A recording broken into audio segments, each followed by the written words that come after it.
Hey guys, it's Hash from the Disciples here, and today we have a remote duel deck profile from a not remote duel event. So yeah, take it away, Cormac. Hi, it's CORMAC. I came top eight at the Dublin Regional this past weekend with Tenyi Swordsoul. A lot of you know that I've been playing Dragon Link for the longest time, but I decided I wanted to play something else just to get me out of my comfort zone, something that I've never played before. I'd never done a test time of this deck before I played the tournament, just to sort of freshen things up for me because playing the same deck for a long time can get pretty boring. So I decided I'll go with something that's fairly well defined, something that people have like got the list down to pretty solid. Um, define like mandatory, not mandatory stuff right now, and I'm gonna take it from there. Just have something that I can have a little bit of fun with. And the deck was cool. Yeah, how do you do in the tournament? I went 5-2. I came in at seventh place, so it's whatever. It's not the greatest result ever, but I think this format is very. There's a lot of matchups that are very out of your control. Like Mm. my two losses were one against Bird, which was game three when I go first. I'm not able to set up Protoss, because my only way to start playing is with Emergence. So I'm not able to get to Protoss, and then he Dark Rulers me, and then just has bird combos. And then my other loss was in the last round against PK because he sights me game one. He won the die roll. Game two, I Protoss him. Game three, he sights me. It's the one matchup that may be in my side deck that I didn't account for as much as the others because I figured going into the event there'd probably be less of that deck than say like Bird or Drytron or Swordsoul, for example, these sort of other decks. So I kind of got punished by that in deck building, but other than that, it was like I feel like I did as much as I could with the deck list that I had. Yeah, sounds solid. Sounds good. Is there anything you want to go through or any shoutouts before you show us the spice? The spice of the Tenyi Sword Soul deck. Yeah, just standard stuff. I want to shout out Dylan first of all for providing me with this entire deck because Mm. I didn't want to play Dragon Link at all, and then the night before he was like, "Hey, I don't want to play this regional. Do you want to play my Sword Soul deck?" He just gave me the whole deck, so that was really kind of him. Thank you very much for that.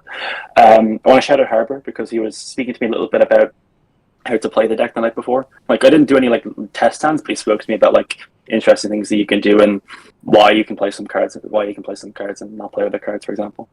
And yeah, and then just shout outs to Disciples, shout outs to our sponsors, Card Market, Gamers Apparel and all that, and WAF and all the good stuff. Right, sounds good. Yeah. I guess we can go ahead if there's nothing else. Yeah, that's everything. Yeah, we'll get into the All right, profile. let's go.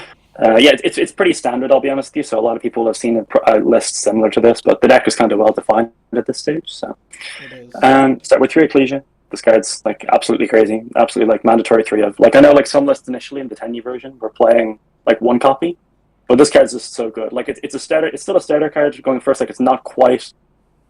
It doesn't like set up Tae on its own because it's a spellcaster, but like the card is just like too good. And going second, it's insane. Like it's Deck's just free. So the good. deck is not consistent without it, right? Yeah, I mean, I think there's enough times where you draw this and it's your only starter card essentially in your deck. Makes Your only way sense. to get to like a Moyi or a Tai or whatever Mm. that makes it really important. And like I didn't brick like once the entire tournament with this deck because I was playing through this. I wanted to just max out in consistency because I figured if I can play every game, I'll win against every fair deck, and then against the unfair decks, it's already like up the chance anyway what goes on there. Makes sense. Yeah, so like on that same trend, like three Moyi, because of course, three long one. I know some lists are playing two maybe in the pure version, but this card again is just crazy. It's just like your best extender. And then two Tai. Initially, I thought that you just played two of this because of desires. You didn't want to banish both, but in the Tenyi version, like this one actually like there's a lot of times where this one is live or Moyi maybe isn't. So it's like nice to have access to this one. Also, of course, this one just being like a one card starter off of Emergence. You just you get this off Emergence, banish Emergence, go off from there. So it's pretty nice. Yeah, pretty standard lineup. I don't think there's anything really much to be changed about that. Didn't have any complaints about the lineup at all. And Hmm. then for the tennies, I played three Ashina, two Vishuda, and two Adhara. Um, I was unsure about this lineup. I was unsure if maybe you were meant to play maybe just one copy of Adhara, but I think a couple of things were a factor, which is one was desires. I didn't want to banish this off desires and then draw like Ashen, or like draw one of these and then just only not be able to make the plays that I want to make with the Tenyis, because you really want to be drawing two of them together. And the other thing is also I was playing Vessel in my deck, and when you draw Adhara as your only other Tenyi with Vessel, if you only play one of it, then you're not able to make your Boxia plays and whatever, like your level 8 synchro plays. So I just wanted to make sure that my deck was able to do all the plays that it wanted to do every single time. Yeah, and then like 2 Vishida, like maybe consider 3 because I think it's just one of the best cards going second, but you can access it off of Ashina as well if you need to, and then Ashina special base, make it a second monk, and then like use the effect then if you need to, and then you can go into things like Shaman and whatnot. So it didn't have any issues with that with the lineup. It was pretty nice with Vessel, and made the chances of drawing 2 of them together like a good bit higher. I don't think I would play. Like, I probably wouldn't play the Tenyi version maybe without Vessel. I'm not sure. Maybe you just play Vishuddha. I just think you need to see 2 Tenyis to really make them viable. But these cards are like so good at being able to just go second and also be able to do some more things going first, particularly with setting up Protos, which I think was like a really important thing about this deck, because lots of people are playing like board breakers like Dark Ruler and Droplet. So I want to be able to use these cards to start my turn and just set up all the attributes great for Protos. Yep, makes sense. The aforementioned Protos, I main decked it because it's a regional and you're going to know what most people in the room are playing. And like I said, most people in the room were playing like Dark Ruler and Droplet in some form in the main deck. So I figured this card just is your best way to beat them. Like I played Chaofeng in the extra because of course I'm playing the Tenyis, but like whenever I summoned that card, it was never actually a floodgate because people always had the Dark Ruler Droplet blowout cards to beat it. So you needed this card to be able to give yourself chances against those cards when you go first. So, and like I said, on a regional level, like you know what everyone's playing, so you can just call whatever attribute you need to, and you know that it'll work out. So it's pretty nice. And then I played a fairly decent hand trap lineup, which was 3 Ash, 3 Veiler, and 3 Imperm. I just wanted to have these hand traps that will just work in pretty much any scenario, just for a regional setting, because against like the average decks, like your mirror matches and whatnot, you just want to have cards that are always going to work, and the cards are always going to be relatively impactful, because the matchups like Bird and to an extent Drytron are very much just out of your control game one when they go first. So over preparing for those and then leaving yourself susceptible to losing to some of the more fair decks is kind of not really what I'm about. I just want to be able to win like games against every fair matchup, and then play the odds of like post-sided game or winning dice rolls and then post-sided games against the unfair decks. Imperm was really good. It's generally really good, beats talents, and then into Bird when they set up the F-Zero and then they normal summon Kit. You can just Imperm the Kit, which is a really nice thing. Ash is just generally pretty good at a regional level. I played against 3 Invoked on the Sunday with this deck, so Ash was really good for that reason. Veiler I was a bit underwhelmed by. I'd maybe consider cutting down on the number of Veilers in future. Maybe find something else that's a little bit better to play. I would definitely still always play one though, because of the interaction with Chaofeng being able to add a tuner. It's just a free like interaction you can add, and it came up for me once or twice in the tournament, so I found it to be pretty nice for that. But yeah, on the overall, Veiler was like pretty underwhelming. I'm not sure if I'd play it again, but yeah, so that was pretty good. And then for spells, there were 3 Emergence, 1 Sacred Summit. This card's pretty cool. I only used it a couple of times, but the reasoning that it's there for, which is to help you make a bunch of OTK pushes, came up like every time I needed to search it. So I was happy to have it in my deck. So that's pretty cool. I didn't use the second effect for any of these cards once, but I know circumstances where like making Yazi is like really, really powerful. So it's nice to have it for those. And then, like I said earlier, I play 3 Vessel because I just wanted to give myself the best odds of seeing 2 Tenyis. And this card just being able to just like basically, you draw any Tenyi and then you draw this with it. It sets up like the 2 Tenyi hands, and you're able to send like random things. Like you're able to send like an attribute that you may be missing. There's weird things you can do where like if you're worried about them holding Ash for Emergence for when you're trying to search Protos, you can like send Protos off of this. And then you can like banish it for Taye and then Adhara add it back, and then it gets around and people holding Ash for it, because when you obviously start with the Tenyi plays, you can't end on their own. So they can like just hold their hand traps for things that are going to get to Protos or Protos itself. So it's a nice interaction with that. Yeah, this card is pretty cool. And then the last spell, 3 Desires, just because of consistency. You don't want to play Prosperity in this. You want to just draw a bunch of cards and just Give yourself more cards. More cards means you have more chances of winning. One blackout. I didn't want to play multiples. I didn't think that the whole interaction of setting up one engrave to then banish for Chisho and then using the second one on field to target the token in 2 really comes up in the Tenyi version, because I think like you're either making bigger boards or you're producing them. Like you're trying to prioritize Protoss every time as opposed to this card. I only really went for this card when it was completely blind, or if I had already gone through, if I had everything else that I needed and went to search for this. But I also have to mention I didn't play against many control matchups. I do think that this card is pretty good against control decks, but I just didn't play against any of those. So that's probably a reasoning why I didn't feel like I missed it as much, or didn't really need it as much. Last card, Imperial Order, Mystic Finite. Of course. Yeah, it's just one of those things. Like, I don't want to enter an event without an out Mystic Mine in my main deck, preferably, just because I think there's just chances that you're just going to get blown out by it if you don't respect it. So I just figured that you may as well play it. It's very rarely going to punish you. Although the only time that I did draw it in the entire tournament was going second, game 1 of the last round, when my opponent psyched me. So that was unfortunate, but unlucky. Yeah, that's just unlucky, right? So, yeah. Right. So yeah, clean 40 cards. 40 cards. You know the drill. Yeah. Tokens for whichever way you're feeling when you're summoning your Moyis, your Chishas, etc. Or not Chisha. Yeah, Moyi into Chisha. Yeah. Anyway, 3 Monk. I don't think I ever summoned 3 Monk, but I can see where it comes up.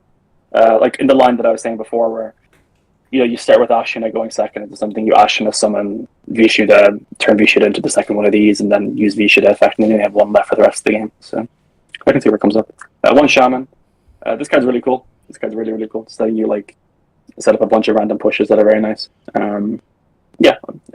I didn't realize before I played this deck when this would come up, but there were a lot of scenarios where you just bring back one of your Sword Souls. Maybe you send off Taya or whatever, and then just get to use it. It's pretty nice for that.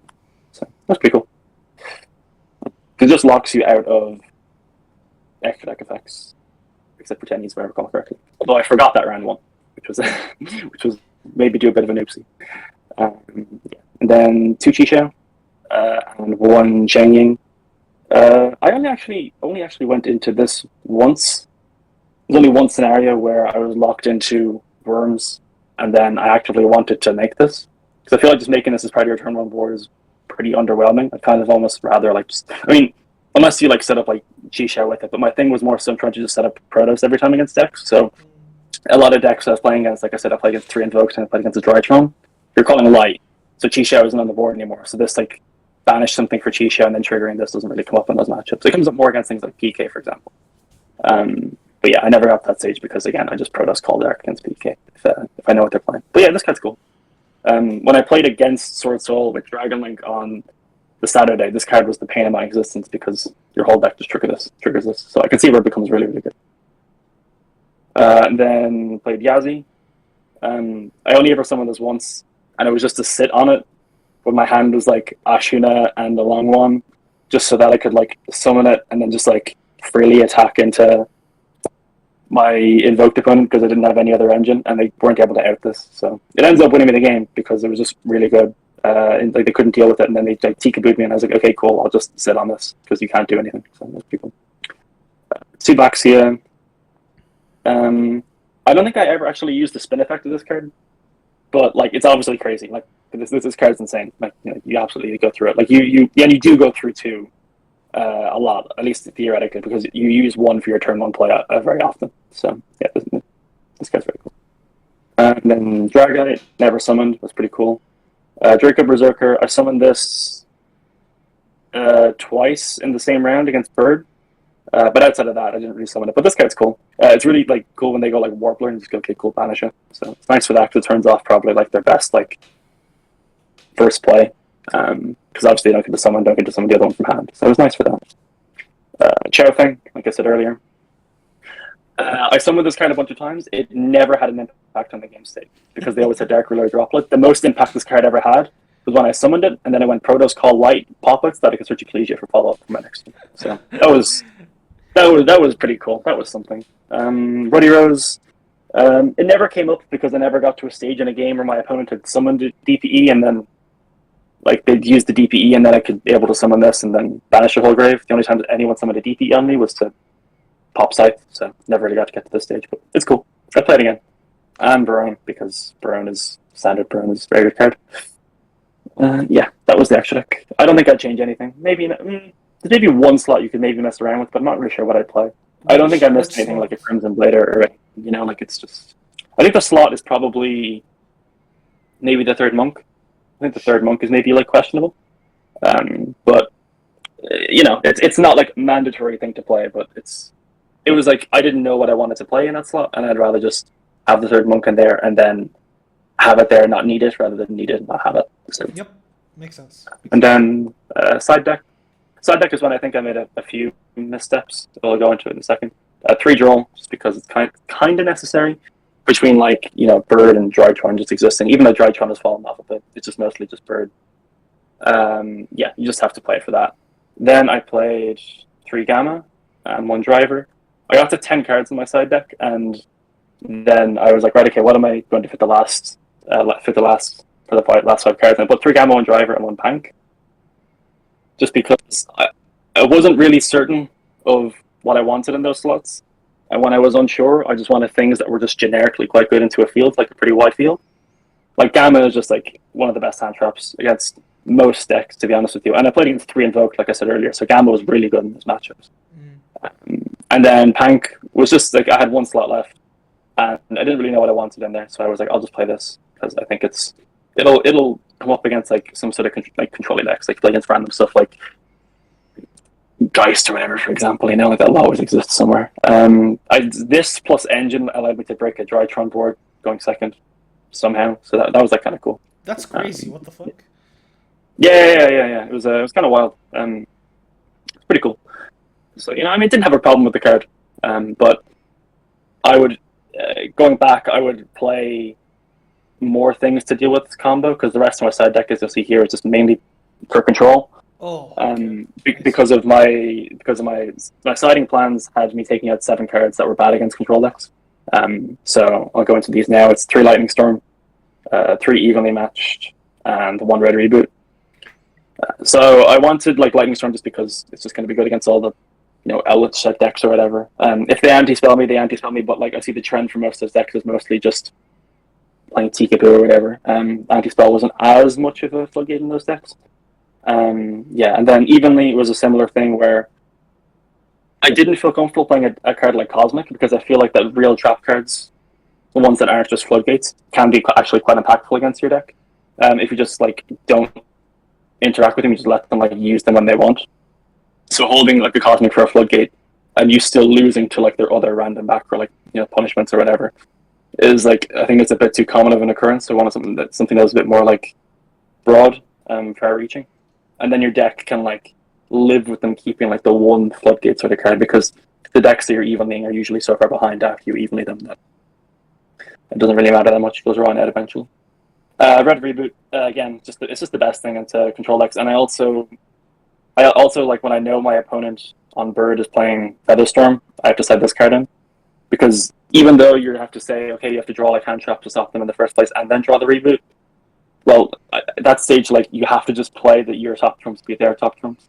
You're just kind of playing the game of who's outstacking the other, because those matchups are just so not decided by skill, we'll just say, to say the least.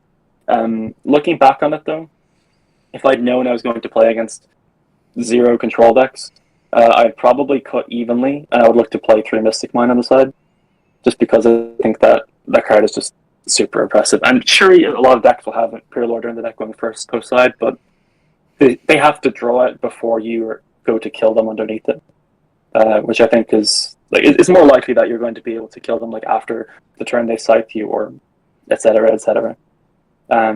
As opposed to them just drawing the 1 of 2 immediately you put a mine in the field. So I think that was the main thing that I would change about the side deck, is probably change Evenly for mine. I was initially playing Evenly because I figured the majority of people who were playing PK in Ireland were not playing Scythe, based on my experience with people beforehand. And then the idea is you evenly the board away, and then they keep 1 thing, you deal with the 1 thing, and then you roll your all their graveyard, and then they don't have any follow up. But the 1 PK I played against played Scythe, so that was just unfortunate. But But yeah, that was the whole deck. All right. Is there anything you want to finish off with? Nothing too much. I think this deck was fun. It was more fun than I gave it credit for. It was. I was happy that I had the opportunity to play something a bit different. If anybody that knows me knows that I've been playing Dragon League too long, and I've been getting quite sad.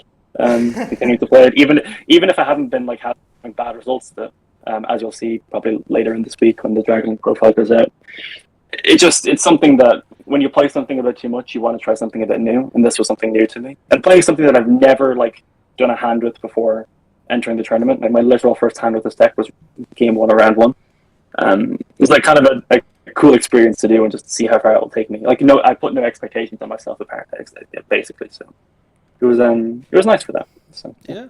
No, that's sounds really nice. Glad you enjoyed, and yeah, congrats on the accomplishment.